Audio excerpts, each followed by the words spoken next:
Welcome to War Games on Toast, all of you lovely people. I am once back talking about the latest edition of Warcry, and today I am nattering about the latest ally introduced to the game, the Centaurion Marshal. This guy's big, he's mean, and if you wanted to paint him green, well, that's entirely up to you. Whilst this happy chappy is not actually a part of the Chaos Legionnaires faction directly, his lore plonks him squarely within their remit. Not to mention his release coincided with the launch of said Chaos Legionnaires, so it only makes sense to cover him now, whilst the iron is hot from my last video. Feel free, by the way, to watch that before, after, or even during this one. But before we get into all of that, please consider leaving a like, a comment, and slapping that subscribe button. It helps the channel a lot, and the channel has seen some great growth since starting, and honestly, it's great to see the community grow.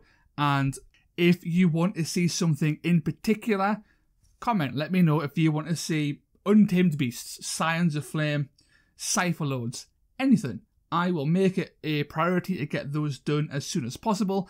I have some things already in the works, so they'll be after that, but they will definitely be moved up that list, and who knows, I might even do a poll if too many people start suggesting too many things, but we'll see what happens as time goes on. But again, thanks for the support, and back to the video. As per usual, we are going to start with who is the Centaurion Marshal and his pros and cons. Well, the Centaurion Marshal is this big, almost gladiator-like leader who essentially beats the crap out of the Chaos Legionnaires and makes them do things better. In-game, he doesn't really do that. He does tag along with them. He's more of a generic Chaos ally who can join any Chaos faction, and he's pretty darn good. He's strong. He comes in with Strength 5 and Strength 6 profiles, both with very high damage stats. He's fast with Movement 10, tough with Toughness 5, and most importantly, this guy is versatile.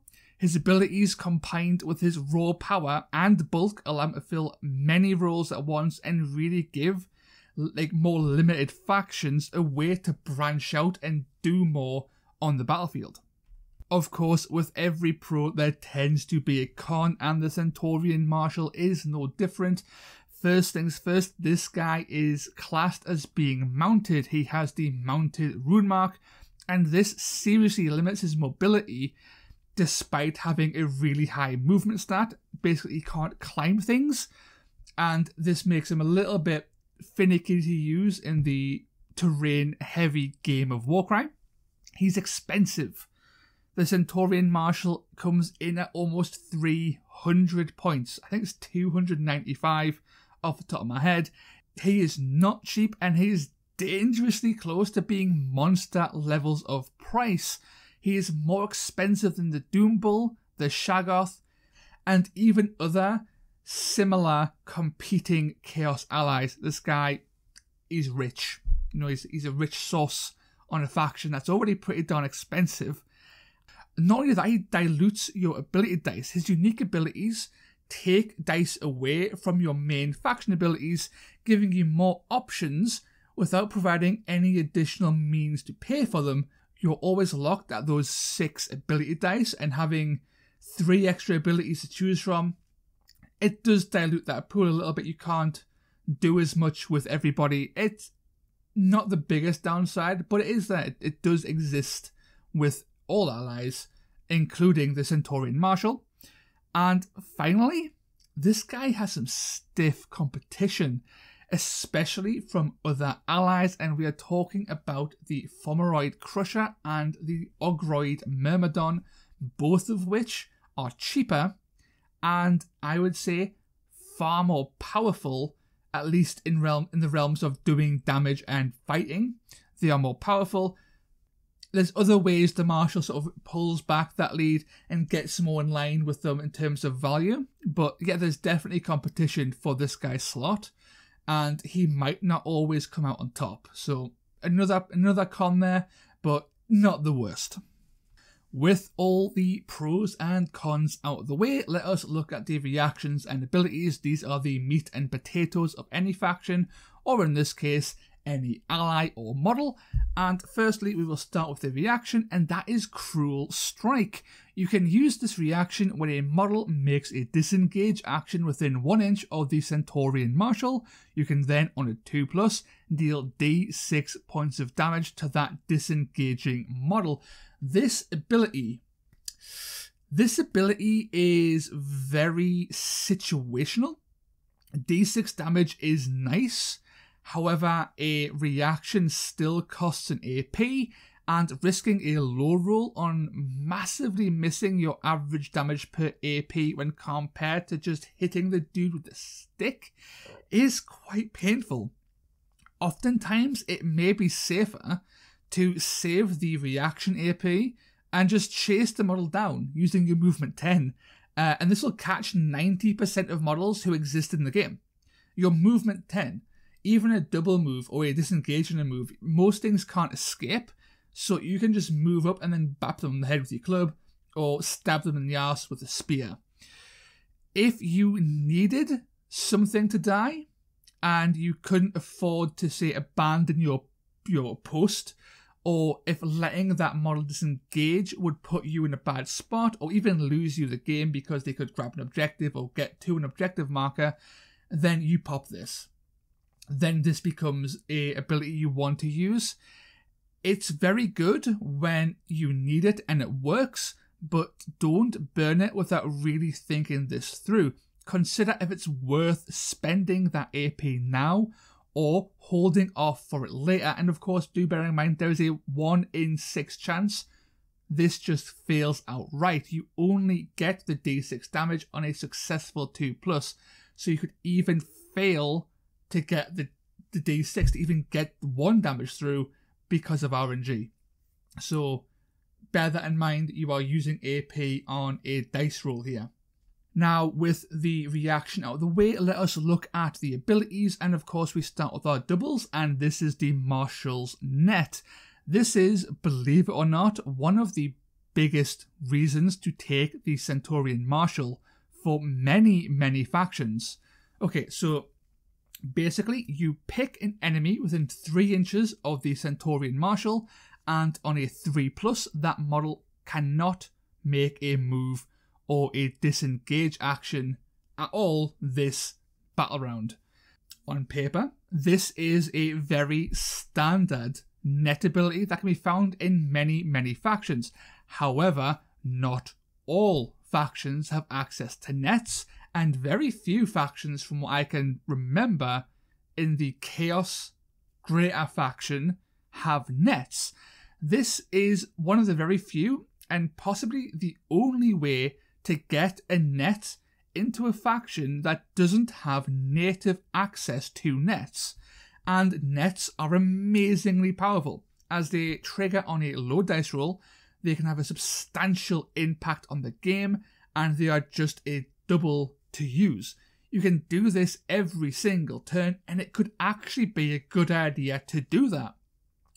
Throw in the Centurion's bulk and speed, 2 things netters don't typically share, and you have a very hard to stop netting force that can be just about anywhere and drop a net on just about anyone. This is especially good for netting things like monsters or powerful melee units like Bulgor or other allies in other factions like the Ogroid Myrmidon. It can stop objective carriers or prevent enemies from getting onto objectives at all. You can prevent ley lines, you can prevent quarters. There's a lot of play with nets, and having a net in your faction is always a good thing. But there are downsides to this ability, and the biggest is actually the cost of this net. This net costs 295 points to bring, and this is almost, I believe, 5 times more expensive than some other factions' nets per net. And let's be honest, you've probably brought the Centaurion Marshal and spent all those points to punch a hole through things first and foremost.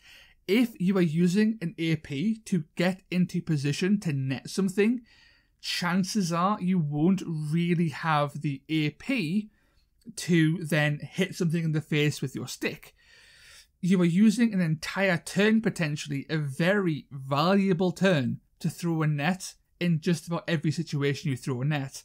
And is it really worth it? It can be. That's the thing. It can be, but it won't always be. And that's where the play comes in. That's where you have to make those key tactical decisions, more so than any other net in the game, because this net is so expensive. And sometimes it's best to just not use it.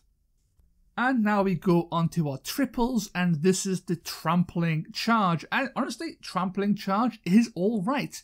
In short, if you finish a move within 1 inch of an enemy, you can deal ability dice damage to that enemy.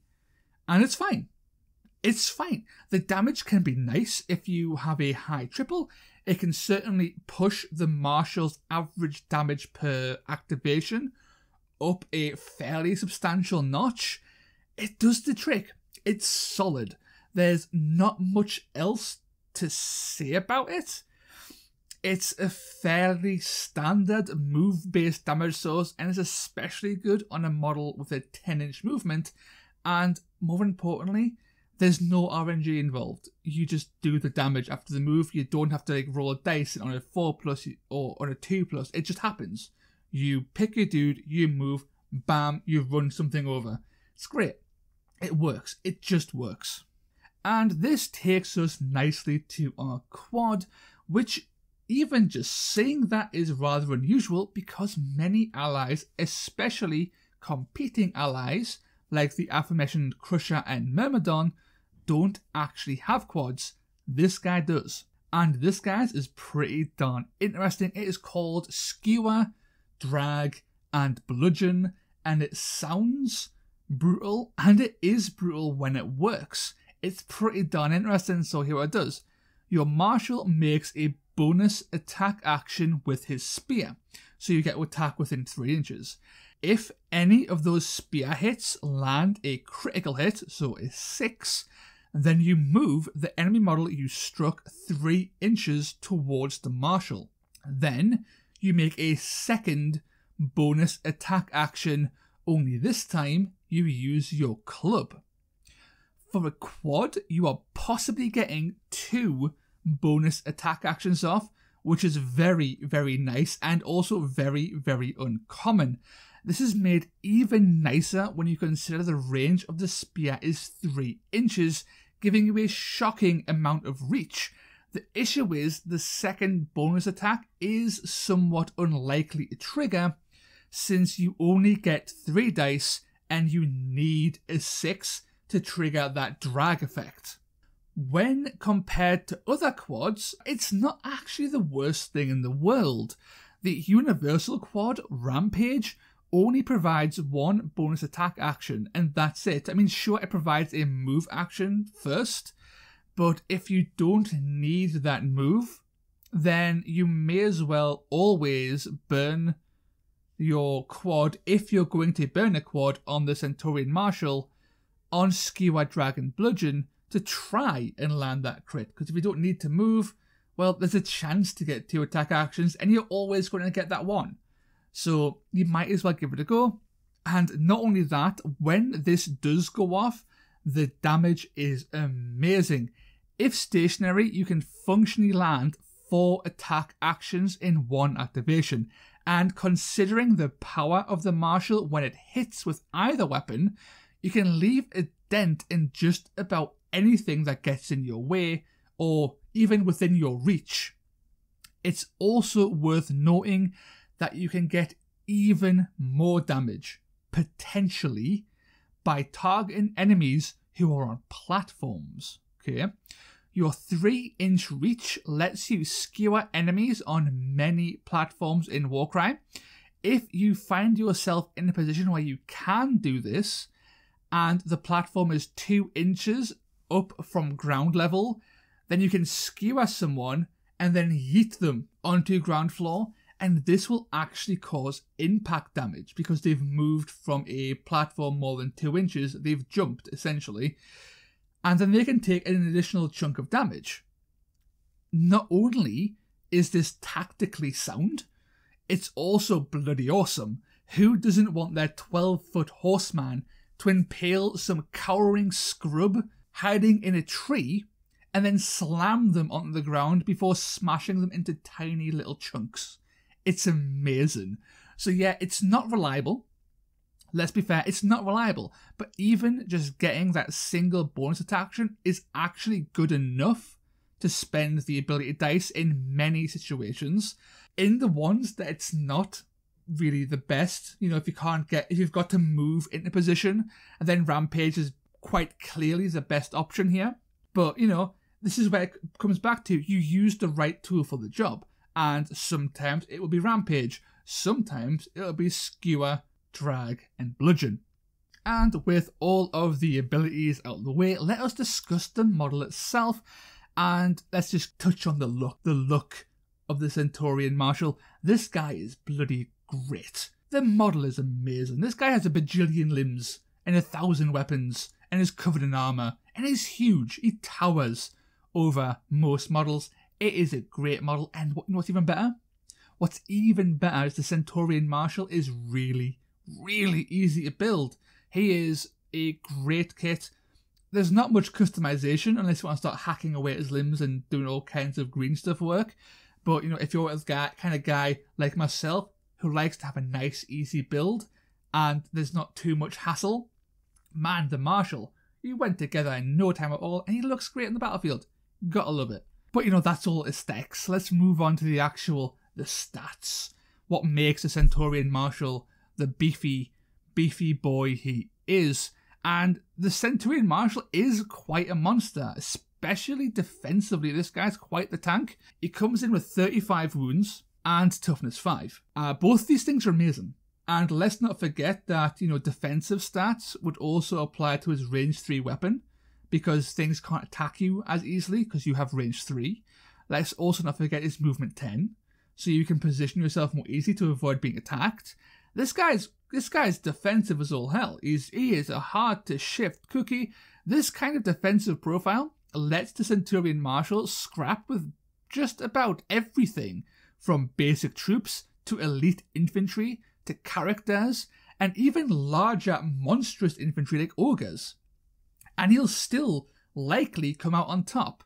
That toughness 5 in particular is the crux here. Toughness 5 is a very good defensive stat, and sure, it's not the toughness 6 of the Myrmidon and the Crusher, but that toughness 5 is enough in many situations to keep this guy swinging, and swinging for a long time. But, you know, you can't win games with defense. You win games by smacking things on the head with big clubs or poking with big spears. And this guy has good offensive stats. He comes with 2 attack profiles, and both are pretty damn good. Firstly, the spear. This thing gets 3 attacks, strength 6, 2 to 5 damage with a range of 3. This is really good. The range lets you play super cagey against most factions in the game, especially when you consider that most range 3 weapons are also very, very weak. So this guy can not only play cagey, if something can match his range, he is outpowering that by a ridiculous level, and he will absolutely annihilate most range 3 enemies without breaking a sweat. And not to mention, this guy's strength is strength 6, so he has a high enough strength to threaten the vast majority of models in the game, and the damage is respectable, especially for a range 3 spear. Then we have the club. You know, the club is only range 1, which is a big downside, but it still gets us 3 attacks. It takes a slight nerf to strength, being strength 5, but it rocks a very nice 3-6 damage profile. The minimum and crit damage increase is very, very nice, making it very good at clobbering chaff and most bulky infantry. The average toughness in Warcry is around about 4, and the club just does work in that range. It will just clobber things with its massive damage and good strength. It does fall off against tougher enemies, so anything toughness 5, immediate fall off in usefulness. Toughness 6, don't even bother. So it really is, you know, the Marshal has 2 weapons. You bring the right weapon to the right combat. You don't clobber tough things.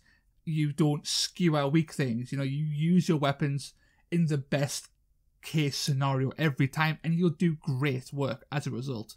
But the Centaurion's biggest strength, okay, isn't its defensive stats. It's not even its offensive stats. Its biggest strength is its movement.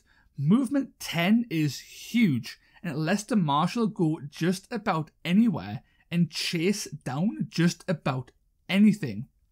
With the latest edition of Warcry introducing the idea of being able to duck under low obstacles, the Centaurion Marshal can very reliably get under bridges which he couldn't get under before. This is a very nice buff to a model that was already quite powerful, and basically you are no longer as restricted as you were, and you still have all the strengths of being the Centaurion Marshal. It's great. But like that being said, you are still restricted in some ways, and this is because the Centaurion Marshal is counted as being a mounted unit. It has the mounted rune mark. This does limit its mobility in the sense that it can't climb or use ladders. Its base size is also so large that it probably couldn't balance on any platform without a great deal of effort, and there's a very high chance that both in real life it would fall off most platforms, or due to how the platform rules work, if the Centaurion Marshal was to ever get on one, there's always a chance it would actually mechanically fall off and potentially take fall damage. So yeah, you really just want to bear this in mind. Other allies can operate on ladders, they can climb, they can do all kinds of things. This guy just can't. He is very much a on-the-ground troop, and this does lead to some other options, other scenarios, so to speak, where you just can't do anything. So if a platform is 3 inches tall, or like 3 inches and above tall, then the Marshal can't actually do anything to the guy on that platform, because you can't climb up to attack because you're mounted, and your spear won't reach. And that can cause some bother depending on the board and the game you're playing, and it's worth bearing in mind. He's fast, he's just not particularly mobile, if that makes sense. And, here's the conclusion. Look, despite my minor gripes I have with the Marshal, chief amongst them being vertically stunted, the Centaurion Marshal is an excellent ally that can fill just about any gap. Its profile, its abilities, they're all great. It allows the Marshal to be versatile in a way that other allies struggle to be for Chaos. You can very easily slot this guy into just about any list, and he should perform very, very well. Is he as good as the other allies we can bring? This is the big one here. Is he as good as comparable allies like the Crusher and the Myrmidon? And I think he is. Yeah, I actually do think the Marshal is good enough to stand alongside those traditional picks for allies. And yeah, whereas the Crusher and the Myrmidon might have a better time, say, buffing themselves, or even other people, or even just dealing damage, nothing really does what the Marshal does. And what the Marshal does is just about everything. It has speed, it has power, it has bulk, it can support. It's the complete package, and whilst it can't necessarily go toe-to-toe with the monstrous likes of a Crusher or a Myrmidon, it can in its own way. And man, I just love that. If you want a specialist, take the specialist. If you want something that can perform no matter what, you really can't go wrong with the Marshal. Just be aware of his weaknesses and flaws, and you should come out smelling of roses. Or horse poo. One of the two. No one knows. It's one or the other.